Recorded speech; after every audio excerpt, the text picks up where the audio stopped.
Hello, ladies and gents. Welcome to Dennis Saliba, Occult and Fortean.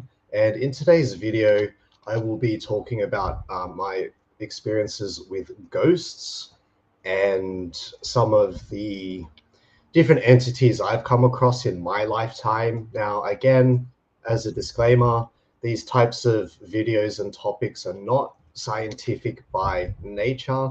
I don't do the sciencey side of things as much just because I don't have a science background.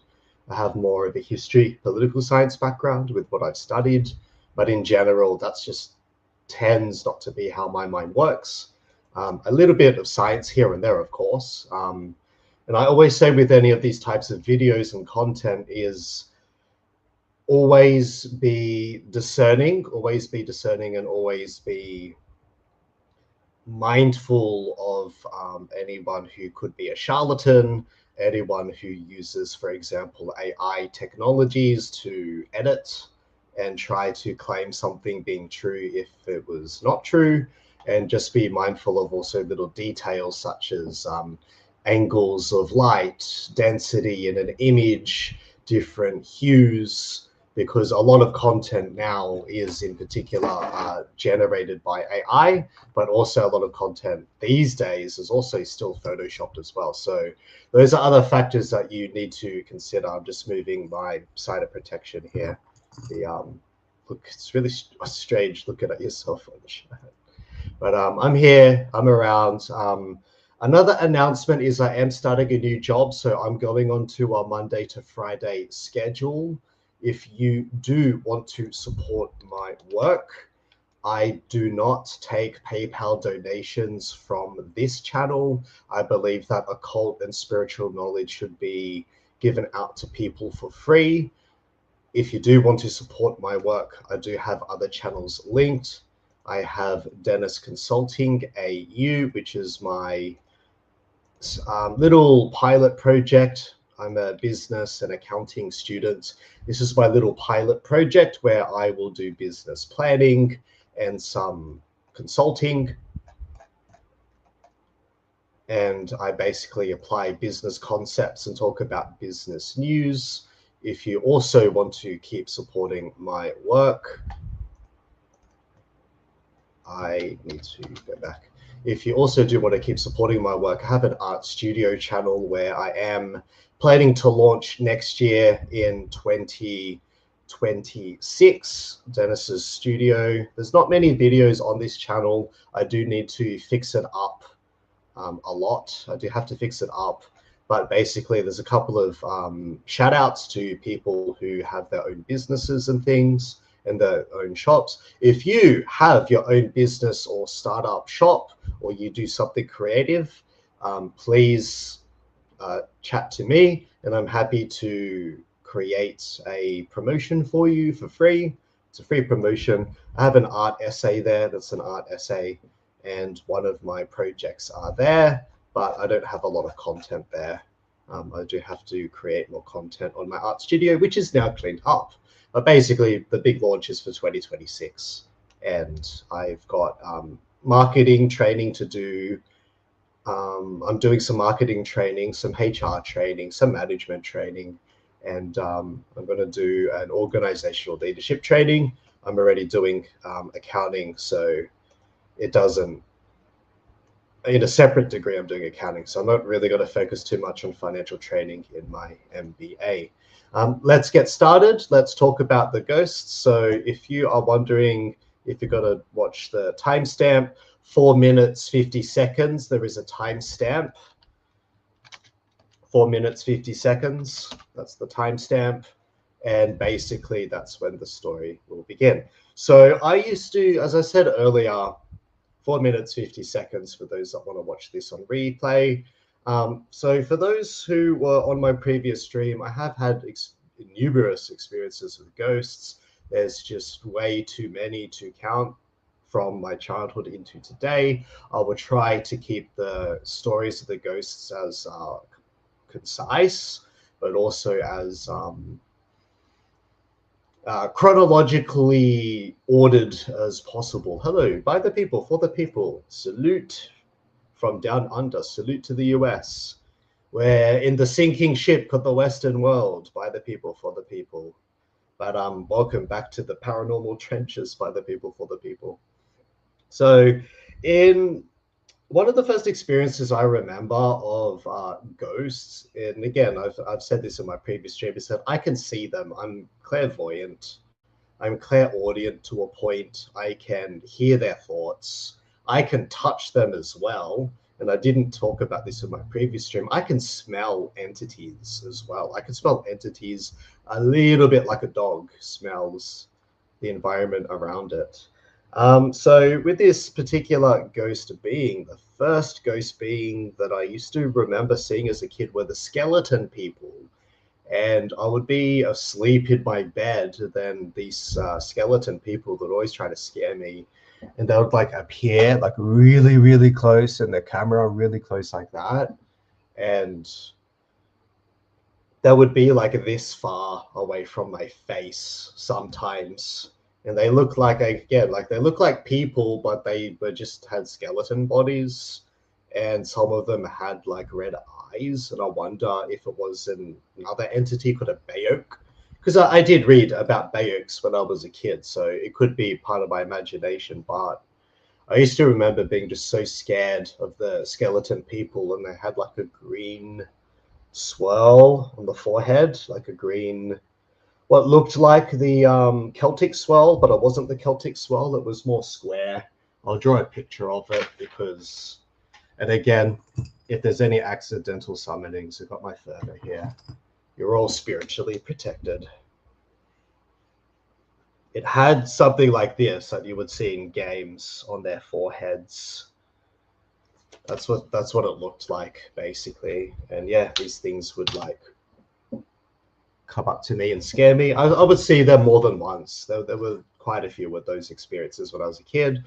Another experience with a ghost that I remember quite vividly was the ancestral spirit. The ancestral spirit I talked about in the previous stream, but her name was Lucidia. Lucidia is, funnily enough, it means light in Latin. Lucidia was like a Laotian-looking girl, and she had like greenish, darker greenish skin, because I think she was a Naga. I don't think she was a human at all. And then this ancestral entity supposedly has been in my bloodline for like 200 years. And I remember seeing a vision. This was a vision. This wasn't real life now. Of my parents or like great grandparents. They had the traditional Lao outfits. They looked like they were either Hmong people, or they looked like they were one of the tribes. I think it's the Uk tribe, AKH, Uk tribe. Let me search a picture of the Uk tribe from Laos, not the Khmer. I don't want to look at the Khmer. Actually, that is kind of similar to what they look like too. It was the Uk. Aka, A-K-H-A, okay. AKHA. I think these guys are northerners. I think they're northerners and they live in the mountains. I'll do that so you can still see my face. You know that I'm on stream. They had headdress that looked a lot like this. And this. And this. These are the people, one of the tribes of Laos. There are so many tribes of Laos. I can't even name them all. I can only name Thai, Khmer, Siamese, Akha, the Hmong people, but there's so many others. But you notice that there's a bit of a Siberian-looking influence, a bit of a Tibetan Siberian-looking influence in the headdress. Very shamanic. And I think that they were shamanic people myself. But basically, these people were praying in front of an altar, and then this altar had like one of those little Tibetan box altars, the little one. Yeah, something like this. There was something like this in the vision, like this was on this, something like that. They were praying in Lao. I didn't understand what they were saying. I don't know Lao. I wish I knew Lao, but whatever. And then this little entity pops out of the doors. There were two doors. It was like this, but there were two doors on it. and this entity pops out of the two doors, and it's like a green sort of lizard looking Lao girl, but she has the headdress on, and she's like crawling out of it. And she tells me that she's Lucidia. She's been in my family bloodline for 200 years. She's my guardian, and her name will come up a lot because I've had many encounters with her. Some of the more memorable experiences that I remember were when I was about 8 years old. I'm going to skip backwards and forwards in time now. And I remember sleeping as a child, and then she does this. I feel these invisible fingers go into my forehead, and she does the planchette looking look. And again, this is not from the stone cutters, the free carpentry people. The free carpentry people use that sign, but this is actually a Hindu sign. It's one of the mudras that you use to do different like rituals and seasonal worship. But that's not only a Freemason symbol. It's a mudra taken from Hinduism. So she does a mudra over my forehead, and then my forehead starts to like sort of, I see like an eye in this astral vision, and then my eye like opens up, my third eye, and she's saying some chant that I don't remember because it was not in English anyway. And she says, I will open your third eye up for you. And then since then, I've always seen like entities much clearer than I did as a child, but I can like do more remote viewing after that experience. It's very odd. It's very strange. And then this thing appeared in my vision. It was like this reality blended into the other reality. And this is more of a Tibetan thing. This is from Tibetan Buddhism, and basically the Sri Yantra between the realms, like this thing opened up in my vision, and it was very lucid. It was incredibly colorful. It was just color changing after color after changing after color. All the different parts of reality were like from here blended into this thing. And I wonder if there is an explanation about this. Let's have a look.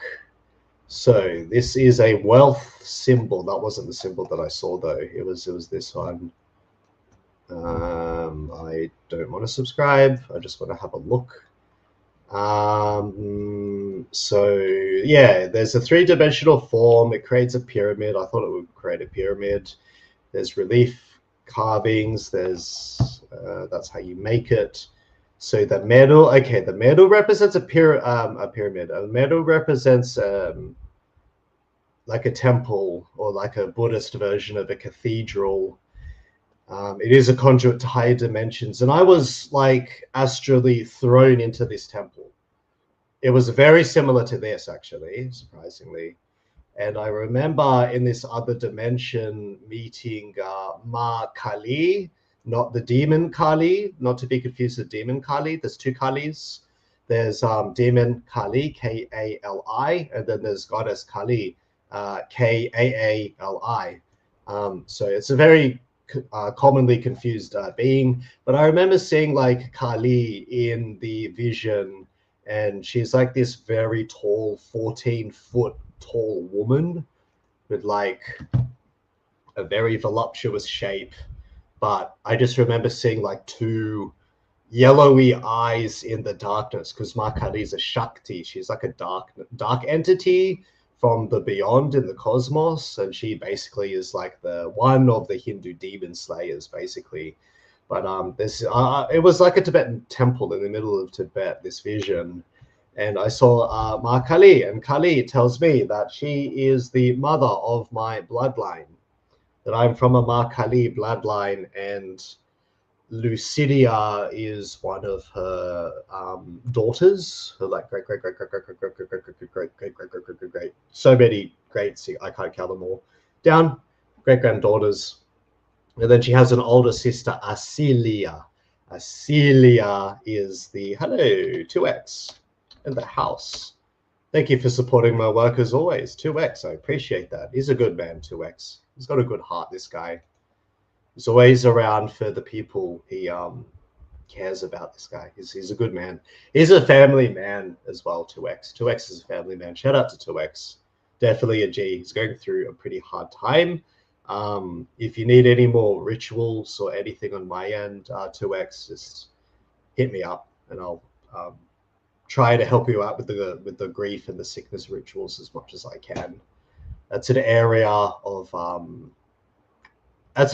I'm learning about at the moment, grief and helping entities pass on. I was watching my show and you went live. I mean, like, look, if you want to watch both, watch both. If you want to watch your show, that's still cool. If you want to stay here, that's still cool. 2X, if you want to know when the stories begin, I did like 5 minutes of announcements and promos, but 4 minutes 50 seconds if you watch this on replay. That's the beginning. That's the beginning of the storytelling. It's on YouTube. Okay, I see. All right, so I see Kalima. Now, Kalima is not a demon. A lot of Abrahamics do confuse Kalima for demon Kali. Kalima is basically the Hindu cleanser. She doesn't kill the man in the sense that you think it's a man. It's the Lord Ravana. Lord Ravana is the there she is there. The man that she's holding in those paintings, that's Lord Ravana. Lord Ravana is supposedly the greatest scientist entity of Hinduism. I have had previous students of mine explain to me that that's who Ravana is like the transhumanist sorcerer, father of demons. And basically Kalima cuts off the head of the Lord Ravana, drinks his blood, and then she eats his cosmic body, not just his physical body. She eats his cosmic body too, but she is the wrathful side of Parvati, of whom I suspect Parvati is the mother of Laos deity as well. Parvati is like the Laos Thai Khmer version of the Parvati, who's like the mother side of Kalima. Kalima is also a mother too, but she represents the protective instinct of the mother, death and rebirth. And the way Hindus understand time is that it's very cyclical. And I'm not a Hindu, by the way. I'm not a Hindu, just so you guys know. But I do venerate her in particular because she's very tied to my cosmic bloodline. And I remember in that vision just seeing something kind of like this. She has the wreath and these two big eyes just appearing in the darkness. And that's her when she's in her combat mode. She kills a demon, and then she opens up her cosmic mouth to absorb the demon's astral body into the cosmos. And then the demon just gets judged or obliterated, basically. And that's her when she's on a rampage, which is going to happen very soon. I think we are in the Kali Yuga, which is the age of not Kali the goddess, Kali the demon. And that's her. She gets sent out, she goes on a rampage, and she does all crazy stuff. Just she's the demon slayer of Hinduism, basically. Now, Demon Kali is this guy. That's him. Yeah, that's Demon Kali. He's like this reptilian. Yeah, he's like this reptilian being. He's got a very deep voice. He's got this like ha ha ha ha kind of voice. And he's basically the hedonism spirit. He makes everyone become hedonistic and degenerate with his seduction, kind of similar to Asmodeus. Obviously not the same as Asmodeus because he's more lust focused, but basically degeneracy, smoking addictions, vaping addictions, overeating, not committing to your prayers or your mudras or your yantras. Being very materialistic and money hungry. He would be the guy that's behind it, which is the male Kali demon, hence why they call it the Kali Yuga, the age of Kali. He's like, ha ha ha ha ha, you have 423,800 years of the Kali Yuga. That's him. I'm doing good. I'm doing good. I'm busier than before. I go back to a Monday to Friday schedule. I realized that I was sort of overworking myself, and I just have to put on the cruise control brakes because I'm not in my 20s anymore. I don't have boundless energy. Um, and basically, I have to scale back the YouTube, unfortunately, compared to before. I will only have Saturdays and Sundays free as of next week, but I do get my hours back, and my job's going to be less stressful than my previous one. But I'm sad that I have to say bye to my students. How are things, 2x? How are things? So just so you guys know that there's Demon Kali and then there's Kali Ma. There's two separate entities. Not too. It's so easy to confuse them because they have the same name in English, same sounding name in English, but they're not the same. So Lucidia, and then yeah, I see Kali Ma in this vision. The vision ends, and then I have another similar vision to that, and I see like a dark looking Shakti being who sort of looks a lot like, again, like a taller version of Lucidia. Lucidia usually appears as like an 8 or a 9-year-old girl. And then when she's in her other form, she appears as like a 4 or a 5-year-old girl. To me, she was harmless. She didn't harm me at all. She's like the protector spirit. And then she, sometimes she'll run up and down the hallway. Sometimes she'll knock on my door. Sometimes she will just play games, and I hear her sometimes running down the stairs and running down, not inside the office area, but towards the back. There's a lounge room. Sometimes I hear her in the lounge room singing in Lao, singing like she's a very playful spirit when she's in a good mood. When she's in a combat form, she's not a playful spirit at all. She's two sides like Kali Ma. Not surprising, considering that she's one of her daughters, or great-granddaughters. You feel like you're going insane 2x? Yeah. This world could drive anyone insane 2x. I'm not kidding. Yeah, this world could do that to people. So that's the Lucidia being. I'll come back to her in a moment. Other ghosts that I've seen and dealt with. There is a place. I'm not going to go that far forward, trying to think of other places. I remember going on camping trips at various places when I was a kid, and I would see like what looked like a shadow. Not like a shadow, but it was like a person, an outline of a person. Hey, JC, in the house. That's a fist bump, fist bump, fist bump, fist bump, fist bump.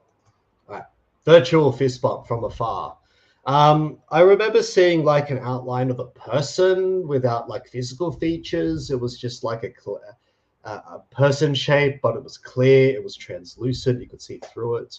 But you knew that something was there because there were like distortions in light, and then this thing would like walk around the bush like this and walk around the bush like that. And you could see like the light sort of cave in on itself. And you realize, oh, there's something there, type of thing. Again, harmless. It didn't harm me or do anything crazy. It was just walking by. I happened to see it at that point in time, these spirits, when I was going on a camping trip with my family. My suspicion was that they were indigenous spirits. They were indigenous spirits of that specific land, because in the past, Australia used to have 750 different nations. Surprisingly, ancient Australia's population was really high for a very dry, arid place. We had an estimated 1.5 to 2 million people, indigenous people in the past, and they used to live in like 750 various nations. I'll get a map. Let me get a map. Indigenous map of nations. It's a very, again, like I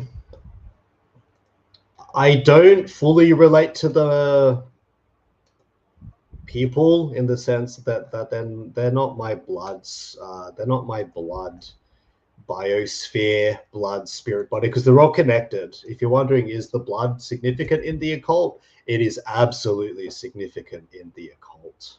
absolutely significant. Rudolf Steiner wrote a work on that topic called The Occult Significance of Blood, which I want to cover. JC has a question. Is it Maori or Aboriginals? I don't know Australian history. So there is a Maori Indigenous connection. The Maori traded with the Indigenous Australians in the past. That's something that did happen more towards the north and the coast of, sorry, not the north, more towards the coast of Tasmania. Tasmania is there. It's covered up by the comment. But and also parts of New South Wales as well. Hey, Tayana in the house. What's going on, man? I thought you were streaming, Tayana. What happened? I thought you were streaming. I just woke up not that long ago, and I'm just streaming about my experiences with ghosts. I was going to talk about my experiences with Pazuzu, but that arc crosses over. Sorry, that arc crosses over with my ex. One of my exes, so that story is pretty personal to me. I don't like Pazuzu. I will use every single banishing ritual that I know of to get rid of Pazuzu, which obviously I can't get rid of him. He's a demon of the 10th ether, like Koron's on, but I can still weaken him and slow him down, even if he's the superior force. I can still slow him down, delay him, frustrate him. I will do everything in my power to screw over that demon. I don't like Pazuzu. Teana says 2x. You got bored. Not gonna lie. Oh, Teana, man, you gotta like. I don't know. It's not my place to talk about copes on this channel. It's the occult channel. But I guess find something that works for you. I don't know what else to say, Town. I don't say that I fully empathize. That would be a lie. If I were to say that I fully empathize, that would not necessarily be true. But I would say that I was in your shoes until I was about 21. And from my experiences, so my point is you're not entirely alone. That's my stance on it. I'm not trying to be patronizing to Hannah. So you did a venture off to do copes. Oh, yeah, that's cool. That's cool.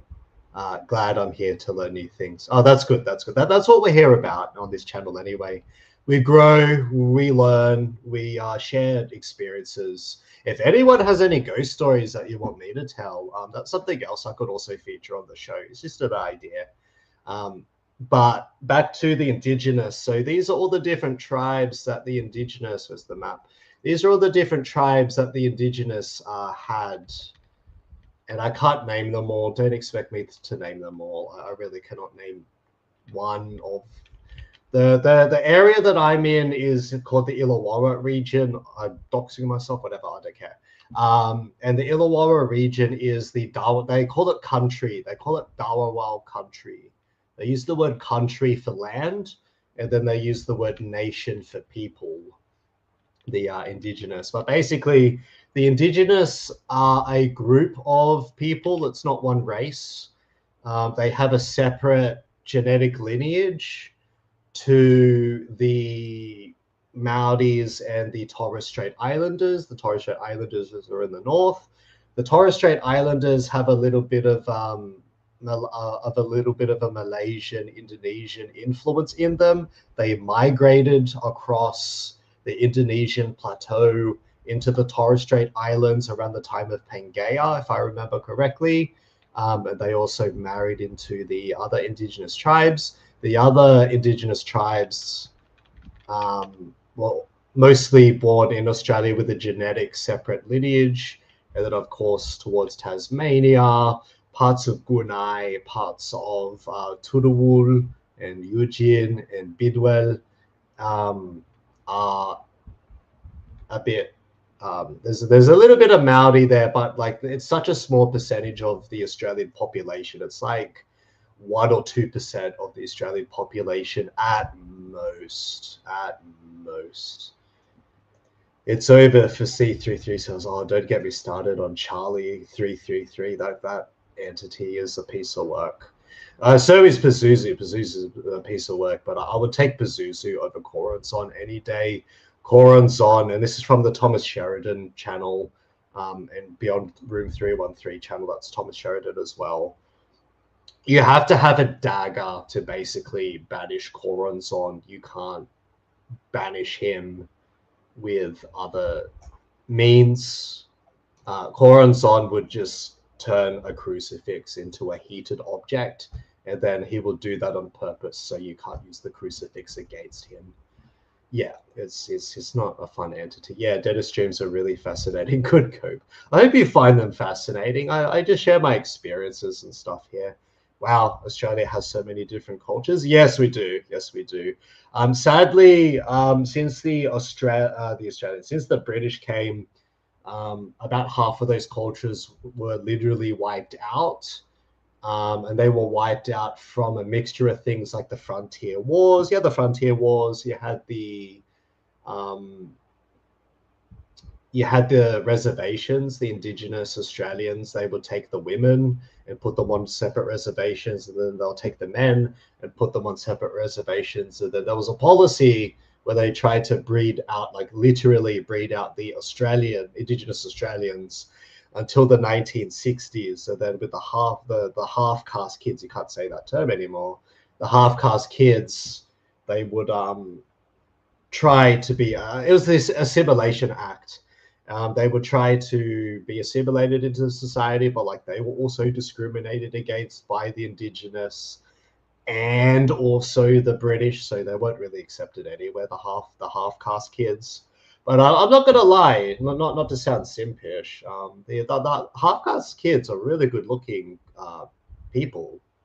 They're very, very aesthetically pleasing. They have like the Indigenous height. They're pretty tall, but they have like the Indigenous like round jumpish nose, and they've got very unique features. But they're good looking people. Especially some of the women are very good looking people. Never thought Australia had so many Indigenous cultures. They have heaps. And on this channel, I would never say that I'm qualified to teach the Indigenous perspective, because I'm not Indigenous myself. And I think that's the highest level of respect with that particular protocol that I could show, unless I were to invite an Indigenous elder onto the stream, and then we would perform a ceremony together.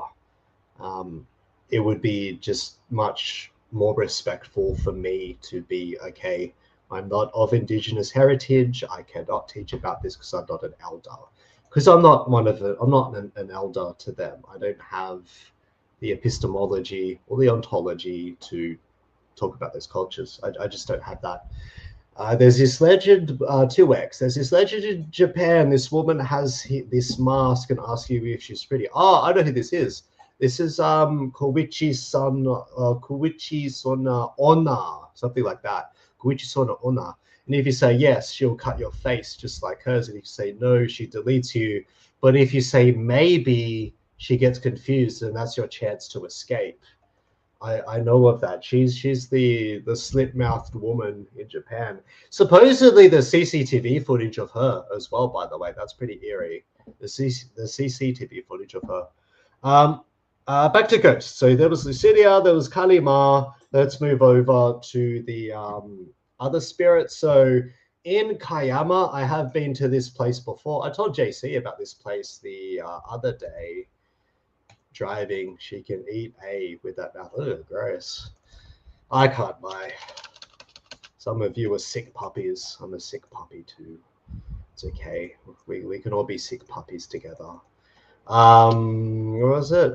Kiama, Bloody Mile. Yes, this is about 25 minutes south of where I live. The ghosts of Dunmore House as well. Dunmore House is a crack house now. Let's get out this. I think this is oh no, that's a forum. That's not the story that I had in mind. That's probably the best short story that there are. Lol babbling. What are my thoughts on aliens? Oh, good question. T, good question. I want to call you Mr. T. That sounds so cool. Mr. T, Tohana. My thoughts on aliens. My thoughts on aliens are mixed. Some of them I think are demons in disguise, and these are demons capable of time travel, and they use these craft to basically time travel into past realms and try to recreate the transhumanist agenda. One particular being responsible for this is Ahriman. Ahriman is a Persian, ancient Persian demon, an archdemon, who is basically one of the chief pro-intellectual, pro-scientific type of demons that like believes that human ascension comes from technology only and not inner work. That's the archdemon, not Pazuzu. It's Ahriman. Ahriman is actually in quite similar in league with Pazuzu.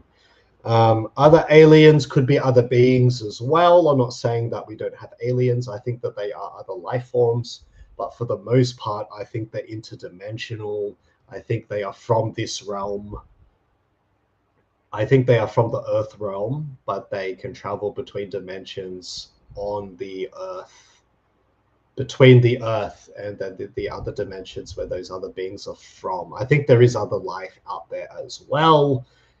I don't really buy into flat Earth. I think it's a pointless debate designed to divide the truther community in half, to discredit the truther community. That's CIA op. But thoughts on the ice wall? Possible, but I still think that these beings are interdimensional, and the ice wall is a dimension in and of itself, because Mount Shasta has very strange electromagnetic properties around it. Time dilations, time speeding up, time slowing down. People saying that they go up to a certain height in places like Mount Shasta, and Mount Kailash is another weird place. And then when people go up the mountain and they go down, they like age rapidly. It's a very, very odd. It's a very strange place. People also say that they have sightings of monks there, sightings of not Bigfoot, because Bigfoot's in the forests. The Yeti, and the ice wall might have some of the same properties to that as well. So this is Kiama. This is a place that I've been to, the Bloody Mile. This is on a bike track near Shell Harbour Trade Station. This is about 25 minutes south of where I'm at. Shell Harbour, New South Wales. This is basically my hometown. When I say Wollongong, I only say that because it's easier for people to remember. I'm really in Shell Harbour. I don't care if I'm doxing myself now. There's the Bloody Mile, stretch of road between the Minamara River and the railway station, where 13 gruesome murders took place in the early pioneering days. It is said that no right-minded traveller would pass that way after nightfall. I'm not a right-minded traveller. I've been on this track multiple times, in the daytime, in the morning, in the afternoon, the later afternoon, and at nighttime at like 12 o'clock in the morning. I will say at 12 o'clock in the morning is when the most intense apparitions appear. You do hear ghostly moaning noises, you hear screaming, you hear gunshots, you hear the sound of a person's head getting cut off in this place. You don't see so much, but you hear invisible running, like feet tracks running, and then sometimes you'll see them in like the puddles. The puddles will splash from like an invisible force. It is really weird. But this sort of happened between before the census was formalized into the Australian government. And basically I had on my previous phone, not this one, I had recorded EVPs before. I might tour it on the show, but I've recorded EVPs before of gunshots, a woman screaming, a guy having his head cut off, and a knife sound, and then you hear just scary stuff. And then what's really weird about this place, because I went there throughout college multiple times, my university years, what's really weird is you will hear indigenous tribal music when no one is around. You hear corroboree music when no one is around, but it's very quiet in the background. But if you turn it up on a loudspeaker, you hear do do do do do do do, like those clapping sticks. Those sticks are like, and then other corroboree music in the background. It's really weird. It's a really weird place. But I think what ghosts really are is that they are a psychic imprint on the land itself. And again, I buy more Thomas Sheridan's ideas here. The land, the stones of the land, the trees of the land store psychic energy, and it's like a replay. It's like a replaying film that replays itself all the time, again and again and again and again and again. It doesn't end. Have you ever heard of dwarves that approach you, then keep you away for decades, don't even age or notice time pass? So yeah, I've heard about that. They could be connected to the Fey folk, the fairies of England and Scotland and Wales, but also Germany has Fey folk as well. The dwarves might be a type of Fey, which again, if you're ever in Fey lands, just keep away. And if you encounter Fey, just wish them well. Just say, look, I'm sorry. I didn't mean to pass on your land. Do I have permission to go? Or do I have permission to leave? And if they say no, you just walk away. Just walk away from the Fey or the Fey folk. You won't be trapped. No bargaining, no deals, no pleas. Just permission to cross through your land. Okay, yes, cross through. If not, just walk away. It is much easier to walk away than it is to do banishments or an exorcism. Usually banishments and exorcisms are a last resort, and they do require a lot of energy, which is why I always tell people, if you want to do those types of rituals, one, most likely you're probably from a bloodline that has that lineage. Therefore, you have some of that power from that lineage because it's all connected to your blood, ancestral body, and your collective soul is connected to your blood, ancestral body. The other thing is, as well, is it's very energy intensive. So you should, like, for example, do some semen retention, maximize your energy, maximize your even fasting. People, depending on the entity, fasting could be another requirement needed before an exorcism. Lots of prayer, making sure you're in like a really good mood rather than being in a really shitty mood. And again, fear is natural in an exorcism. I'm not saying not to have fear, but I would say for an exorcism, have your energy up, because it is very, very energy intensive, and it does drain you a lot because you're going between realms at that point. It could be a bad ghost. You can do exorcisms for bad ghosts as well. You don't only have to do exorcisms purely for demons, but I advise not doing exorcisms against elementals unless an elemental is bothering you in your house. The reason why is elementals are still spirit of the land and they have legal rights to that land. It's a spectrum. What are the situations an exorcism is required? That's a very good question. I would say that it depends on the entity and it depends on the other individual, because the other individual, key to the exorcism is that the other individual needs to renounce the entity. If there's an infestation, they call it infection, then there's an infestation, paranormal infestation. At the infestation stage, the person has to renounce the entity legally because it's so heavily attached to them. And then that might require like lifestyle changes, like quitting a vape, getting off drugs, getting off hard drugs like meth, getting off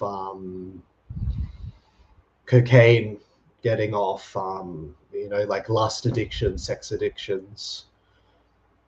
It depends on the entity itself. There's a lot involved in that. Specific entities also require specific rites as well. Brutal man kidnapped by dwarves. Not just the dwarves, the Fae as well. The Fae will kidnap you because, like, the best entity you're ever going to encounter out in the wild, I would say, would be Bigfoot, because Bigfoot is going to warn you. Bigfoot has the courtesy to throw a stone in your direction and just say leave. Or Bigfoot will have, for example, a tree trunk, and then a tree trunk would be like smashed into the ground, and it would be their way of saying, don't cross this line, trespassers keep out, this is my territory.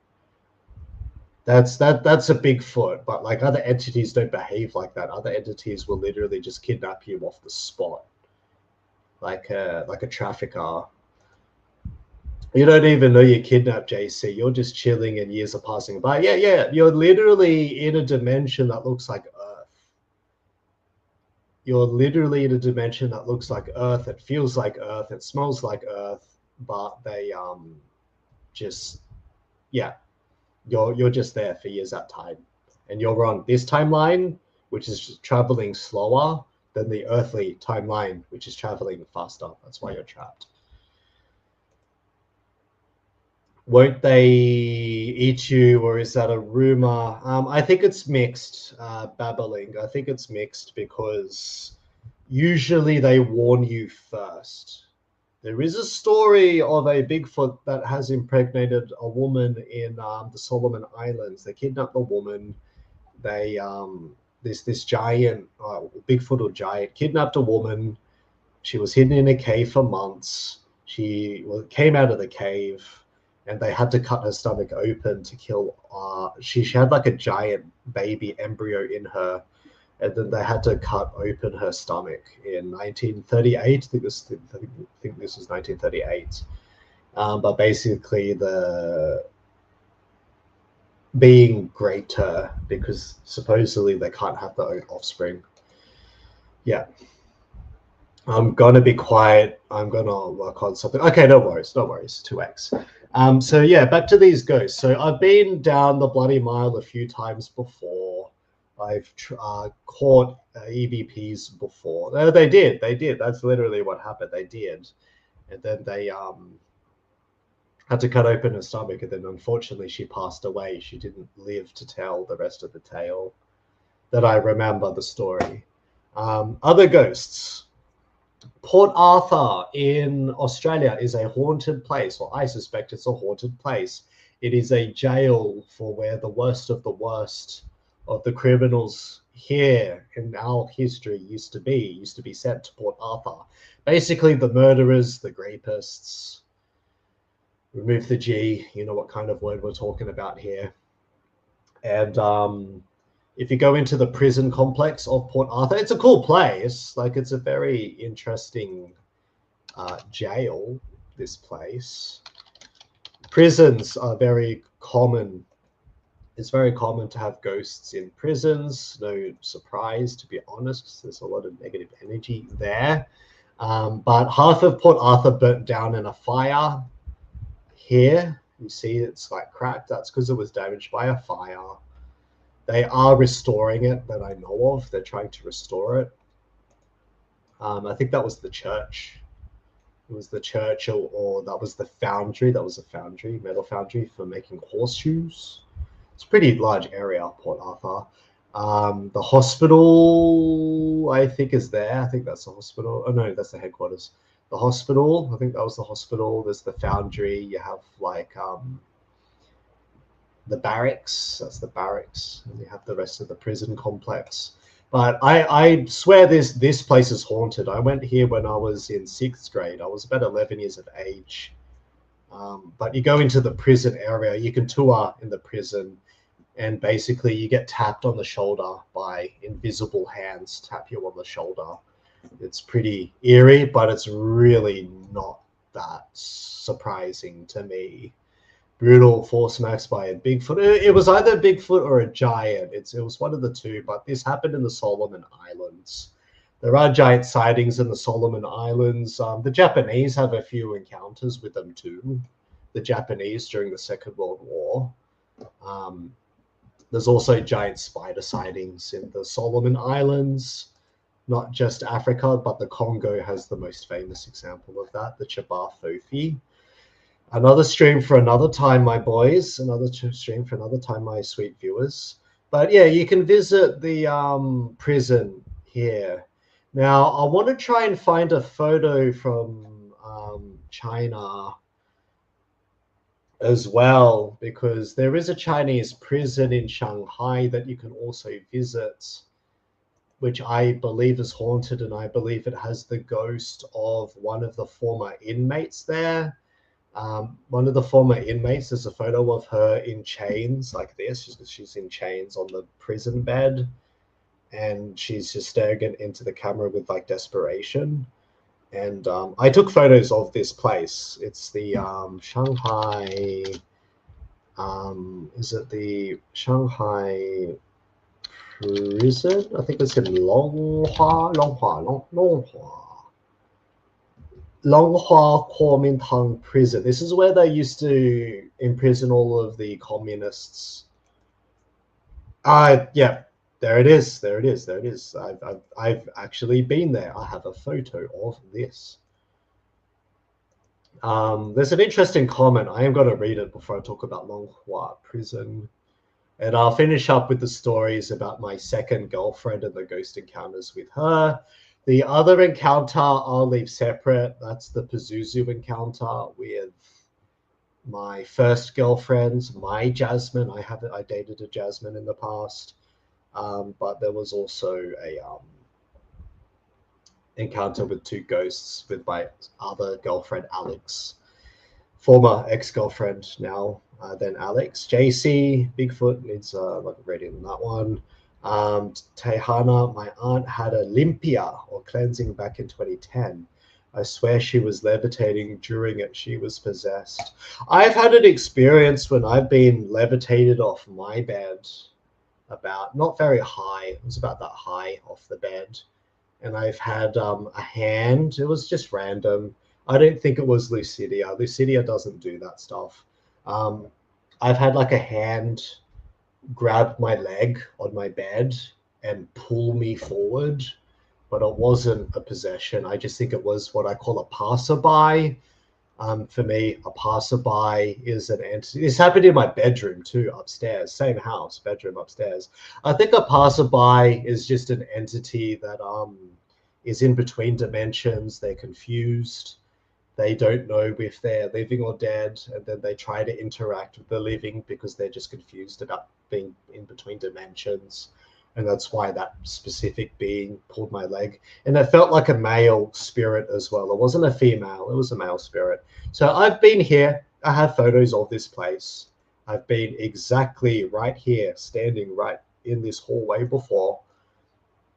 And you are able to go into the bedroom, the bed, the cell holding beds. And then I have a photo. It's very faint, but you see like a green outline of what is like an 11-year-old girl, and she's chained up. In my photo, it looks like she's chained up. And you can visit this place even during the daytime. It does feel like you're being watched. Nothing too crazy happens here, but when you're in this specific room, it feels like you're being watched by the inmates. And you just get that feeling that you're not alone by invisible people. Here as well, there's behind this or around here, there's like an old truck, like one of those old prison trucks. And I have a photo. If you look very closely at the driver's side in the photo, my photo, not the ones in Google, you will see like glasses, a man with what looks like glasses, but he doesn't have a physical body. His body is see-through. It's a very somber place. This place, it's a very melancholic place. And this place, I swear, it's very has that heavy energy as well. It's a beautiful place. There's a beautiful bamboo forest at the back of this place, but it's very heavy, very grief-centered energy, very grief. It felt out of a movie. I've had an experience where I was possessed once, and basically I was more of a Christian back then. I'm gonna listen to Time to take my drunk house home. All right, take care, 2X. Take care. Stay safe, man. Stay safe.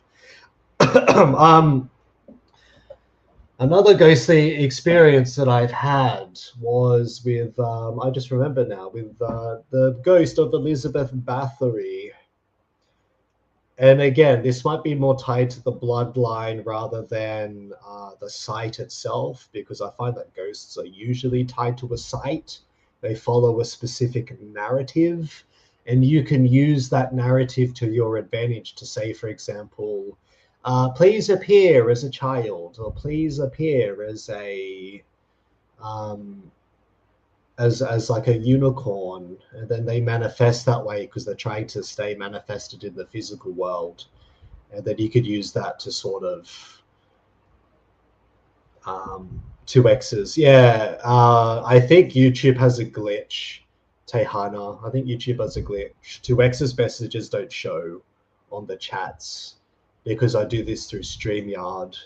This is a StreamYard stream, so I don't think 2X's comments appear for some weird reason. I don't know why. No one here is blocked. No one. There's no blocking here. No one here is blocked. But see how we go. Other ghosts, other beings. I have encountered the ghost of Elizabeth Bathory before. Elizabeth Bathory was a Hungarian queen, and I suspect that she has some connections to my bloodline indirectly, but I remember her when I was about 5 years old, 5 or 6. It was kind of traumatizing because I was 5 or 6. I didn't know any better.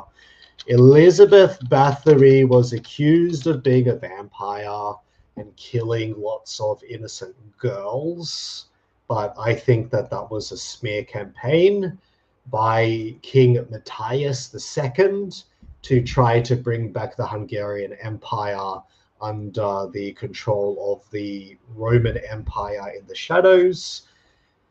Funnily enough, her birthday is a day after mine. My birthday is the 6th of August, but obviously not 1560. This is Elizabeth Bathory, the Countess. She was a head of state by the time she was 11 years of age.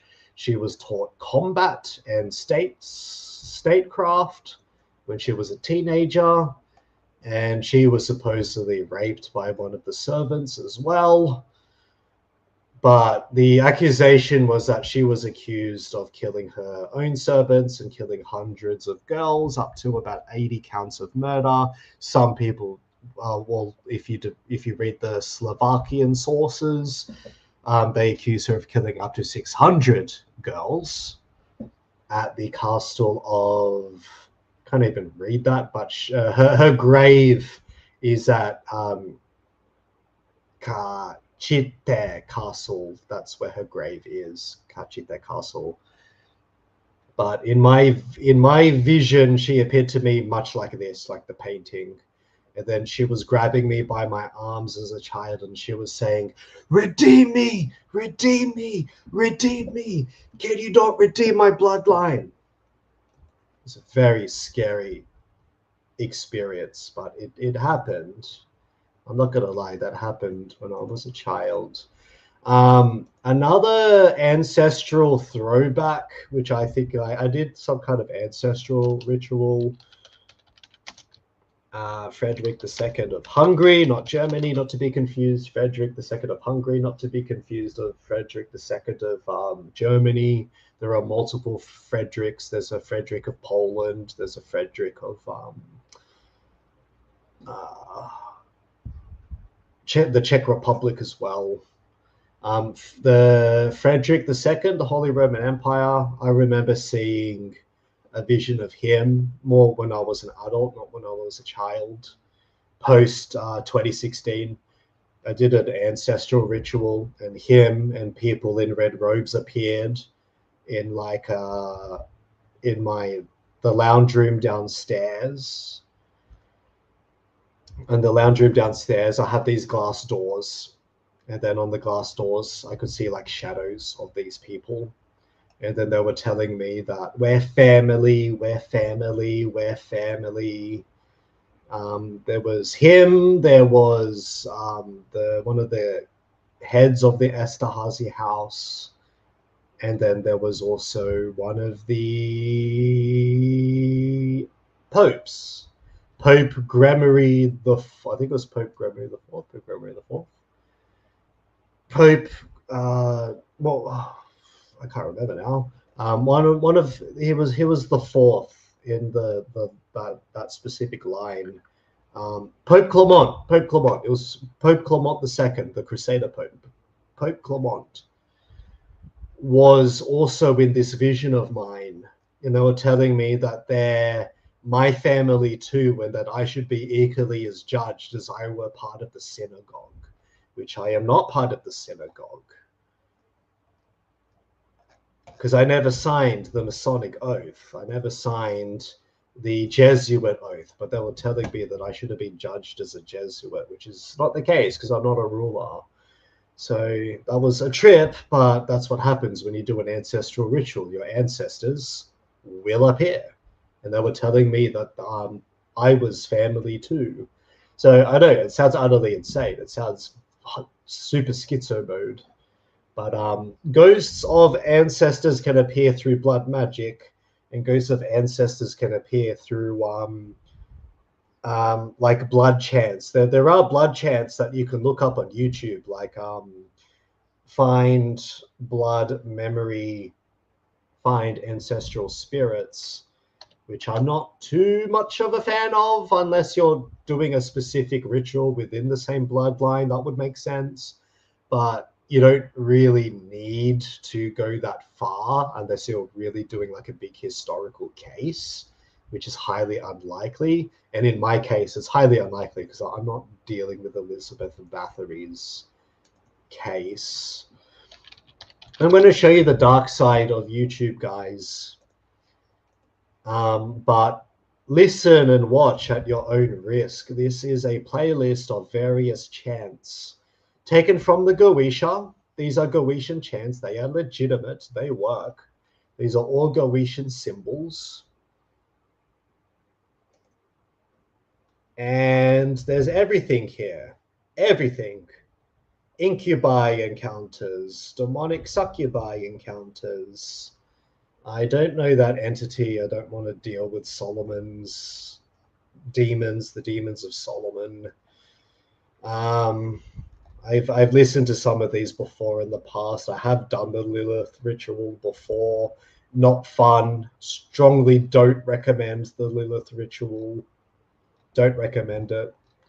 There's an ancestral. There's so many upload. Wow, these are all a month ago. There's so many ancestral.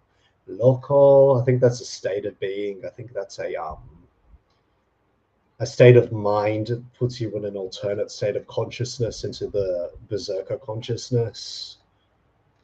Dambala, Acheron. Oh no, Avatron. I thought I said Acheron. Like Acheron. Acheron's an entity. Acheron's a girl. Acheron's a girl from an anime. Zozo. That's one of the forces of the Ouija board. Zozo, Pazuzu. That's one of the, that's the Ouija board chief archdemon. Yeah, strongly don't recommend listening to these, especially even if you want to goon. It's not worth it. It's just don't do it, guys. Don't do it. It's not fun getting rid of them. Kali, that's demon Kali too, by the way. That's not goddess Kali. That's the sigil of demon Kali. That's his sigil. That's the hedonism spirit. He'll turn you into an utter degenerate, that guy. That's the Lilith sigil there. You can summon her if you want to, but I don't recommend summoning her. And what made it worse was I summoned Lilith by drawing her sigil directly on my body, directly on my body with a permanent marker. which channels the entity like 10 times more than using a standard sigil, because you're channeling it directly into the body. That's way worse than actually using only a sigil. But it's out there. Dark occultism is out there. Some people even get Ouija boards tattooed to them, which is very dumb, very, very stupid. That's like having a permanent Ouija board as you, the vessel. You become the Ouija board at that point.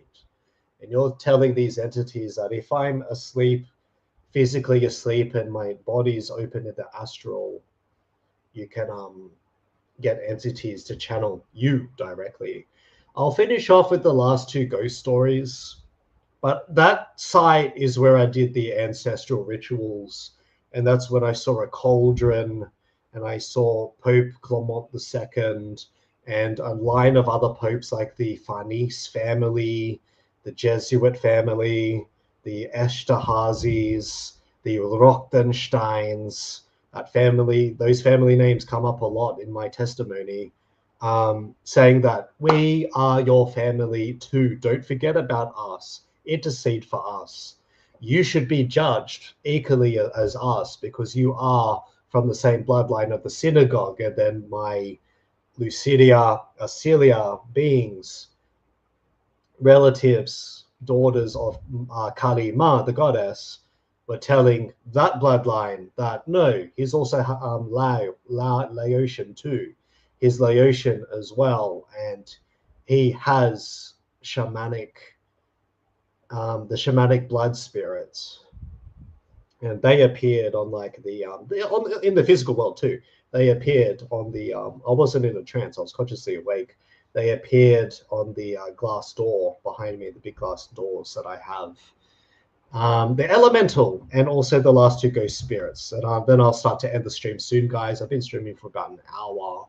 I've gone on a few tangents here. The ghost spirit, I've talked about this before, but I'll talk about it again anyway, because this is what this is. I was living in Pennsylvania with my then girlfriend, Alex. We dated for about a year.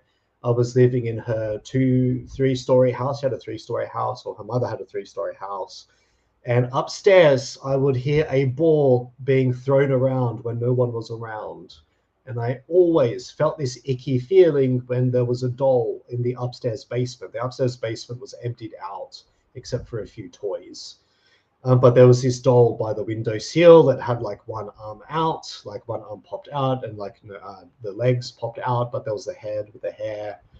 And basically, dolls can be conduits. Dolls can store a spirit in them. One, partially because of the hair. There is a hair binding ritual that you can use to curse people. There is also a hair binding ritual that you can use to stop someone's ghost from passing on.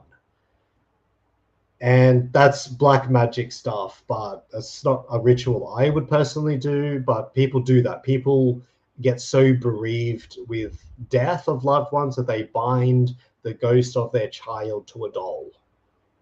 But the problem is that invites other things in, because that ghost of the doll should move on anyway. They should be in the ether by then. And I think that this ghost child did attach itself. It wasn't a demon. I knew it wasn't a demon. It appeared as like a brown, like a little short 3-4-year-old girl, like a brown aura. It had like a brown aura, earthly brown aura. And then I remember hearing footsteps running up and down the stairs, sometimes during the daytime. I remember it walking into outside the bedroom door, and I peeked through the keyhole one night. This is when it started to escalate. I peeked through the keyhole, and I could see her staring at the other side, like tapping on the door, about to tap on the door. I saw the child entity tapping on the other door. So what I did to get rid of the child spirit, to help it move on, is I opened all the doors on the 3rd floor. If you're ever doing a banishing ritual, open the windows during the banishing ritual. Open the windows. If you close the windows, it traps the entity inside the house. That's why you close them at nighttime, to stop the entities from coming in the house. But if you open the windows during the daytime, you can conduct a banishing ritual. I advise doing the banishing ritual during the daytime because you are in the land of the living, like you yourself. And because you're in the land of the living, your energy is tied to the sun. So when the sun is up, your energy to do the banishment is optimized, it's up, as opposed to doing it at nighttime when the moon is up. You're in the land of the living. You're not always tied to the moon. Some lineages are, but it is not the best timing to do the banishing rituals because they just appear to be stronger. The veil is thinner at nighttime. That's just how the cycle of day and nighttime works. So it was during the daytime, open all the windows. I take the doll out. I put the doll in the trash. And then the sightings of the girl ghost disappear. I don't see the girl ghost anymore. One time during the peak manifestations, she ran down both flights of stairs in the daytime. She would only run down 2 flights of stairs. I mean, the first flight of stairs. But this one time, she ran down both flights of stairs, down into the bottom floor in this big living room. And she taps me like this, and I wake up because I was napping in the daytime. And then the cat, because my ex had a lot of cats, she had like 4 cats. One of the cats circles around me to protect me. The cat was walking around in circles around me as like a protection. And I think cats are very spiritual, and they're very closely tied to the veil. They can see through the veil. Cats and dogs are your first line of defense against these things. And more often than not, they see it and hear it before you ever will, self-included. The other entity that I remember in this ghostly encounter was the same house. There were 2 entities. This house was like 300 or 400 years old. This place in Cheltenham, Pennsylvania, has a history of like a lot of Jewish settlements living there for like 300 or 400 years. Jews, Irish, and I think a bit of French as well. One of the French areas during the Civil War. And this big heavy door opens by itself downstairs into the basement. It opens by itself. And this was at nighttime, and the dog starts sort of growling at it, but not really growling. It's like and then it starts barking like woof, woof, woof, woof, woof, woof, woof, woof. Big golden retriever dog. But even the golden retriever dog started to get a little bit scared of this presence, and I noticed it. And it looked like a Jew. It looked like a Jew with the brim hats, the curls, the traditional curls. And he just says, "Shalom, shalom." And I'm there I am in 2016 Googling shalom, shalom. Oh, okay, this entity's wishing me peace. It's greeting me. And then it closes the door again. And it is very difficult to open this door because this door had like a bag of rice in front of it. And this door also has like a special lock behind it. It is very difficult to open this door because the hinges are also damaged, but they're damaged in such a way where the hinges interlock with each other, so you can't really open it very easily. You have to lift it up and then open it.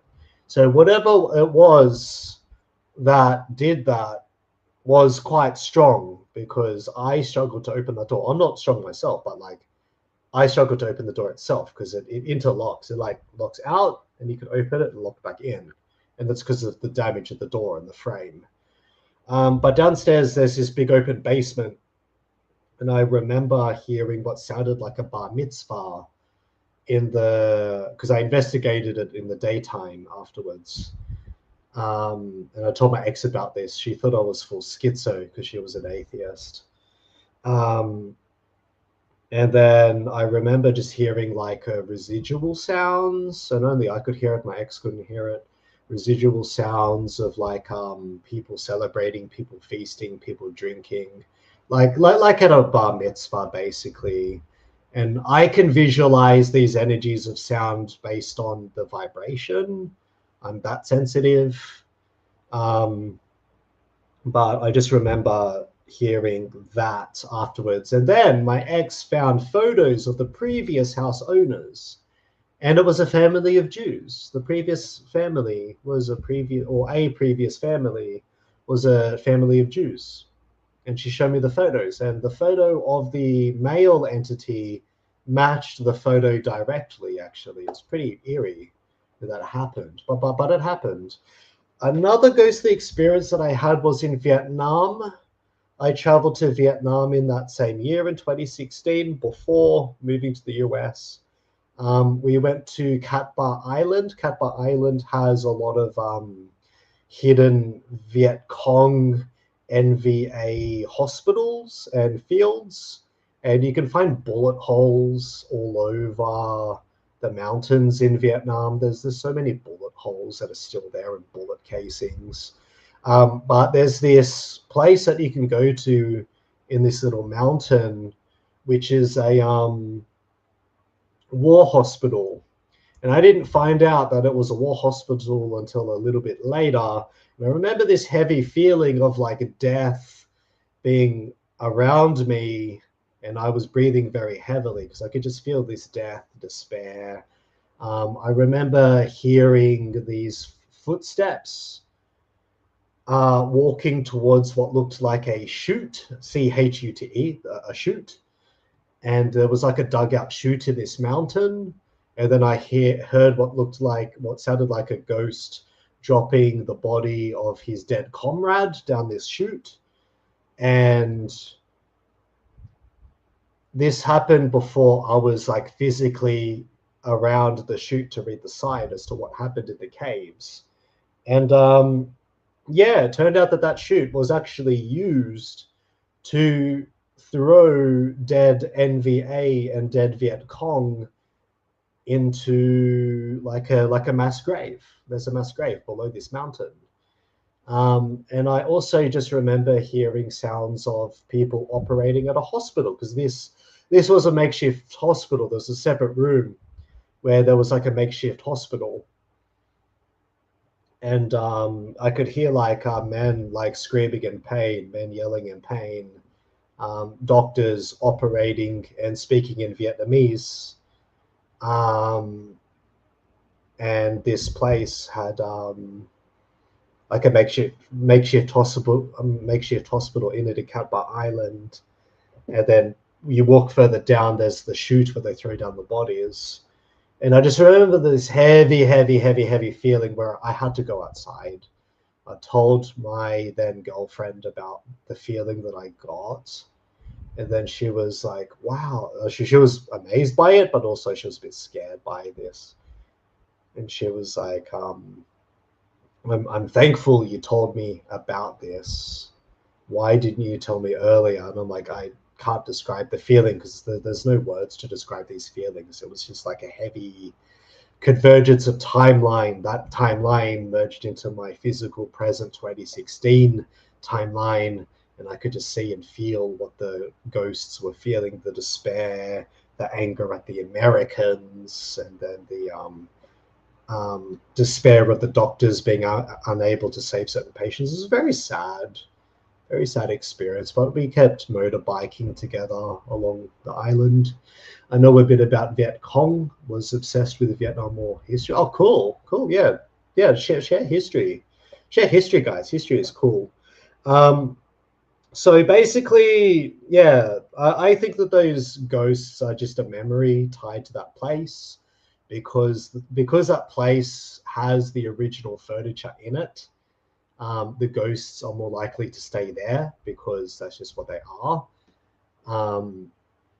And they're tied to that specific timeline with that specific energy, with those specific objects. That's why whenever you go secondhand shopping, be careful of the objects that you bring home, because they could have these things attached to them.